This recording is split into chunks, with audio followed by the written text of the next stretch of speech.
All right, this video makes me really upset. This is a video of Mohammed Hijab. He's giving a lecture and he's berating this woman in the crowd, taunting her, quasi-takfiring her. Hijab is a takfiri. However he brands himself, he's a Salafi, neo-Salafi, whatever they always constantly rebrand themselves, but their takfiri tendency remains. So let's watch this video of Mohammed Hijab berating this woman and come to her defense.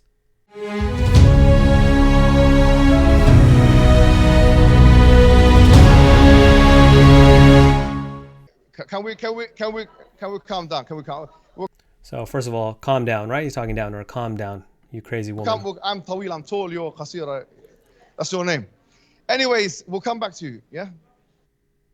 The Quran states, الرجال قوامون على النساء بما فضل الله بعضهم على بعض وبما أنفقوا من أموالهم. That men are the maintainers and protectors of women. Men, the Quran states, وَلِلرِّجَالِ عَلَيْهِنَّ دَرَجَةً. That for men, they have a degree of authority. Yes, I know some kuffar in this audience will laugh at this, but for me... Okay, so he does get the first part of that verse right, that it's the financial maintainers of women, but then notice that here he takes the view that it's a degree of authority over women. We saw this in the previous video, that the correct interpretation is actually that they've been blessed with more financial wealth and greater inheritance, and that is the degree that they have over women, and that's why they must spend on their women. That's how the verse makes sense. But here Hijab is taking it in the kind of more patriarchal way. And now granted, this is how our tradition has taken it, not unsurprisingly. The medieval exegetes understood it this way. But that's not even my issue. My issue is the fact that Hijab is now not only not going to tell this woman and this audience that there's another interpretation, but he's even going to quasi-takfir her. So let's take a look at that. For me, the Muslim, I don't laugh at the Quran. I don't laugh at the Quran. Yeah, if you laugh at Quran.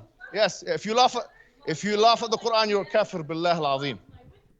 So now notice, there was some disturbance in the crowd. Obviously, people didn't feel comfortable with what Hijab was saying. And instead of thinking about what he said himself, he's now trying to tell them that they are infidels, that they're kafirs because they're supposedly laughing at the Quranic verse, when in fact it's the interpretation of Hijab, which is a contingent interpretation, that they are actually laughing at. Yeah. Whatever, please, don't, fine. Oh, fine. What do you think of the ayah? What do you think of the ayah? What do you think of the ayah? What do you think of the ayah? What do you think? Notice he keep on taunting her. What do you think of the ayah? What do you think of the ayah? Right? He's wanting her to say something against the ayah so then he can then takfir her. Look how nasty and disgusting this kind of behavior is from this thug that's Mohammed Hijab. What do you think of the ayah? What do you think of the ayah? So it's different. It's not applicable. Is it applicable or not? Is it applicable, yes or no? Okay, we're done now. We're done. We'll come back. How many times did he say that? What'd you think of this ayah? What'd you think of this ayah, right? Because he's really trying to put her between a rock and a hard place. Now, we shouldn't expect that everybody in the crowd is some sort of scholar of Islam, some academic who knows the different interpretations. But obviously, he's trying to be a shock jock. He's trying to shock her and get her to either affirm the verse based on his interpretation, or he's trying to get her to reject the verse and therefore fall into the trap of kufr, at least according to him. So this is the kind of tactics that this thug Mohammed Hijab uses. So let's keep watching. Q&A, you're going to have your chance. Qasira, you'll have your chance. Right? Say Nasira. You'll have your chance, Nasira. You'll have your chance. But you have to give each other time to speak. I will give you time to speak. I'll give you time to speak. And by the way, I'll let you speak. By the way, listen, I'll let you speak. I didn't call you kuffar. No, I didn't call you. I didn't mention Qasira or Nasira or anybody kuffar. Yeah. I said. So look at that thin veneer that he covers this up with. He says, I didn't call you a kafir, when in fact the woman perceived it that way, and he was quasi-takfiring her, right? He didn't call her name out, but it was clear that he was indicating that she's falling into kufr and has become a kafir, or will become a kafir. So this is just kind of the thin veil that they put over their takfiri tendencies. I said some, I didn't say you. Yes? We'll come back in the Q&A, Nasira. I know you're triggered. Just let's calm down. I know you're triggered, right? He's trying to trigger her, and he's trying to say this crazy emotional woman. And so there's all this kind of sexism that is being deployed by these alt-right, Akh-Right bros, as I call them, the Andrew Tate followers. Calm down. We'll come back. We can all calm down. We can have fun. We can eat tagine. We can eat this and that, waffle, this and that. Yeah? Anyway, point is this. Quran makes certain distinctions between males and females. Very clear. And these are qat'i. These are things is ma'lum min ad-din bid-darura. Things that are known in the religion by way of necessity. These are ayat la tahtamilu at-ta'wil. These are ayat which there is no interpretation except for one interpretation on. Like Qul huwallahu ahad. There are some ayat in the Quran which are muhkamat, which are clear-cut and decisive. منه آيات محكمات هن أم الكتاب وأخر متشابهات فأما الذين في قلوبهم زيغ فيتبعون ما تشابه منه ابتغاء الفتنة وابتغاء تأويله وما يعلم تأويله إلا الله. Then this ayah is saying that the Quran has some ayat which are muhkam, which are clear-cut and they cannot be interpreted in any other way, and others which are mutashabih, which are ambiguous. For the ones who have some disease in their heart, they will try and interpret those verses which are ambiguous in a way to suit their own agenda.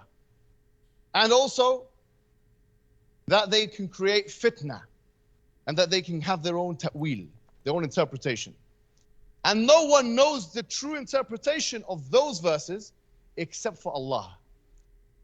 And on this point, by the way, since we're now talking about the Islamic position, there were some people who came to the Prophet Muhammad ﷺ and the Sahaba, and they were making fun of some of the ayat. And they were saying this and that about the Prophet. Allah, He sent down a Surah At-Tawbah.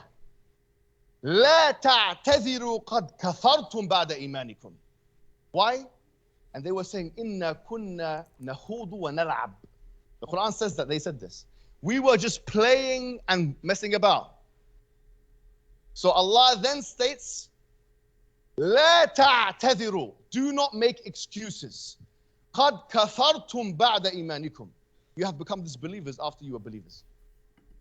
Right, but he's not takfiring her, right? So he's saying all of these things. He said that these verses are clear and explicit. There's no other possible interpretation. These are things known by necessity in the religion. So he's setting up, he as the takfiri that he is, he's establishing the case against her and saying that there's absolutely no other possible interpretation.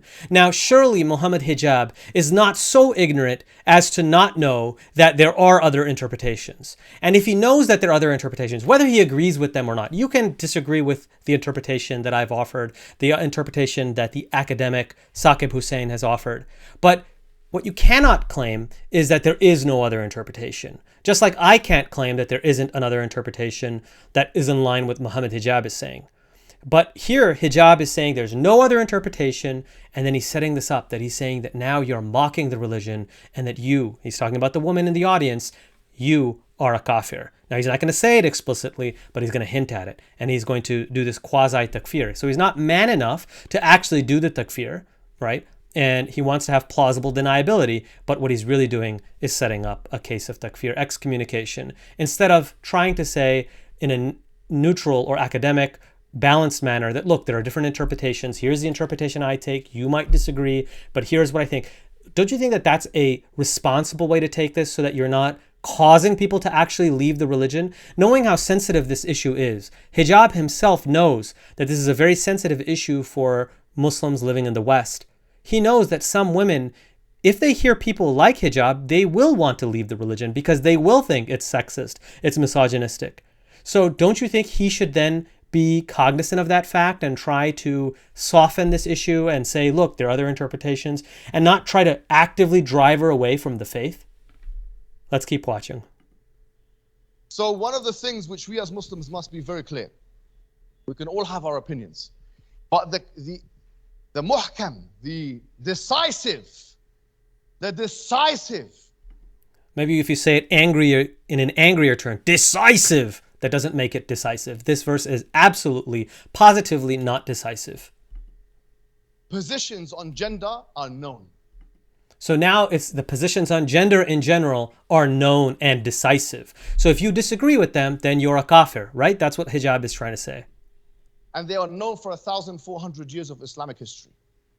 And yeah, so was the fact that slavery is okay and morally acceptable. So what? they include al-qawwama or al-qiwama. Now he's getting into al-qawama, right? We talked about this in a previous video. So let's see what he says. They include the fact that a man is to be maintaining and responsible for a woman. That I agree with. بِمَا أَنفَقُوا مِنْ أَمْوَالِهِمْ. That is their duty to do so. Even if the woman has a full-time job and they've agreed upon that, and she's working 9 to 5, she doesn't have to spend a penny of her money. The man must maintain through provision. That, number one. Number two, the woman in issues to do with managerial hierarchy must obey the husband. So now he's being very clear. In managerial hierarchy, the man is above the woman and the woman must obey the man. So, and now he's claiming, he's built this entire case up and he's saying that this is all decisive, known by necessity in the religion. These are all terms that you use in order to then make the case for takfir. That's a way of silencing your opponents. And that's in the Quran. فَإِنْ أَطَعْنَكُمْ. And that's all in the Quran, right? It's all in the Quran. No, it's actually your interpretation of the Quran, hijab. فَلَا تَبَغُوا عَلَيْهِنَّ سَبِيلًا. Ta'ah is in the Quran. Ta'ah, if someone says, I don't believe in obedience to the husband, they are a kafir billah al-azim. Look at that. There is the explicit statement that he's doing takfir now. I'm telling you, and we talked about this in the previous video, that the obedience being mentioned here was for the woman to stop and refrain from her nushuz, from her sexual infidelity. This is what Saqib Hussein said. So, Mr. Hijab, I know you have no problem takfiring me. Are you going to also takfir Saqib Hussein and say that he's a kafir for saying that here it's not obedience in some generalized fashion, but rather it's about obeying the prohibition of engaging in sexual infidelity? That's what the sentence means in the context it has been revealed. In no other verse in the Quran does it say for a wife to obey her husband. Let me state that again. There is absolutely not a single verse in the Quran that tells a wife that she needs to obey the husband. And we made a previous video on this. So before you start, angrily putting comments in the below, make sure to check out the previous video that I made on this topic. And by the way, while you're at it, make sure to like and subscribe. We need to grow that subscriber base. Why? Because the Quran says, فَإِنْ أَطَعْنَكُمْ. I'm not even going to hadith. No, it doesn't say that. Yes, it says those words, but it's talking about nushuz, not doing nushuz. And nushuz means sexual infidelity, as we showed in the previous video. Now look, you could disagree, but the fact is that he's trying to establish a case for a decisive, explicit verse, which there's no other interpretation, and therefore you can establish someone to be what? To be a kafir. Because the hadith is clearly وَطَاعَتْهُ وَإِنْ أَطَعْنَكُمْ. Now, of course, there's plenty of hadiths that are absolutely misogynistic, but those are of disputed authenticity, and clearly, well, maybe hijab will try to base a case of takfir on denial of those hadiths. But again, these are takfiri kind of people, and we've generalized this concept of takfir, this wave of Salafism, Neo-Salafism, Wahhabis. They have made this a very common phenomenon, unfortunately. But these are really just bullies who are trying. Here we have hijab just bullying a woman in the crowd. See if you could bully me. See if you could debate me. I'm sure. Well, let's see how that goes for you, hijab. If a woman, she does this and this and this, and she has ta'ah for the husband. Okay, now he's just going into all the different hadiths, and I don't deny the fact that there are many hadiths that are problematic from that standpoint, and we talked briefly about that in the previous section. And I will make a future video on the issue of hadith in general, because I think that's really important. So anyways, if you like this video, make sure to like and subscribe, share it, tag Mohammed Hijab, tell him to stop picking on women. And if he wants a real debate partner, come talk to me. Thanks. See you next time.